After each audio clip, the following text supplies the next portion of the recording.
Next question. Housing costs are also a huge issue for Granite Staters. The leaders of the state's largest private employer, Dartmouth Health, which is in your district, has cited a lack of available housing as one of the reasons that job candidates, including for good-paying jobs like doctors and nurses, are turning down their offers. What single piece of legislation would you work to pass to alleviate the housing shortage? And we'll start with you, Mr. Hamlin. Well, it's difficult to talk about New Hampshire regulation without talking about the big problem we have. The biggest problem we have are the high interest rates, mortgage rates. The high mortgage rates, 7.5% to 8%, are causing gridlock in housing. No one can move from house A to house B if you're giving up a 3% mortgage. Like under Donald Trump, we had a 3% mortgage rates. Right now, the mortgage rates are 7.5% to 8%. So there's no new regulation right here, right now, in our state that we can do that would compete with lowering mortgage rates. So at the federal level, we need to bring down inflation. The way to do that is to curtail spending, bring down inflation, bring down mortgage rates. That's the number one thing. The Biden administration recently put in new rules and regulations under HUD that increased the price of the average house by $7,000. And this was due to energy savings, right? It's a typical example of a Democratic solution that increases the price of a house as opposed to a Republican solution that would reduce the price of housing. So I think we need to put a moratorium on new federal rules and regulations that are non-safety related that are increasing the price of housing. To Mr. Manshar-Amani. Adam, I think there's a lot of things we can do at the federal level to help the housing crisis here in New Hampshire. Let's begin with infrastructure. Look, we had an infrastructure bill that was passed 3 years ago. I live in Lincoln, New Hampshire. There was a bridge there that was supposed to be fixed by President Biden. It's still not fixed, right?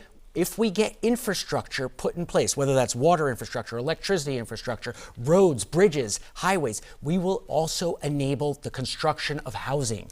And we have a problem. We have a supply-demand imbalance. So of course we want to lower interest rates. That will enable more affordable building. That will incentivize investment in housing. It'll make housing more affordable. But we also need to realize there is a supply-demand imbalance. And the Democrat solution here is to push demand up with handouts. Kamala Harris, Maggie Goodlander have talked about a $25,000 subsidy for homeownership. That's the wrong solution. That is putting gasoline on a fire to put it out. It will make inflation worse. So what we need to do is grow supply. So you heard me say drill, baby, drill. Now it's time to build, baby, build. Now to Ms. Tung Williams.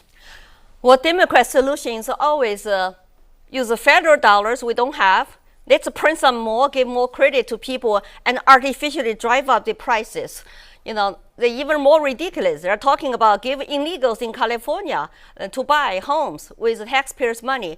I think it's fundamentally demand and supply. We have lots of demand here in New Hampshire because we have quality of life. After COVID, everybody wants to move here, but we don't have enough supplies. We have high inflation, cost labor cost, energy cost, and all the builders have no incentive to build. Interest is high, mortgage rate is high. They cannot sell the price they want to. And at the local level, that we have zoning laws kind of limited also what you can build and where you can build. So this is should be the not just federal issue but also local issue. But we need to address that at the federal level because we're running for federal office, and then bring down the inflation, interest rate, and mortgage rate. And that is the root of this right now, the high housing cost problem.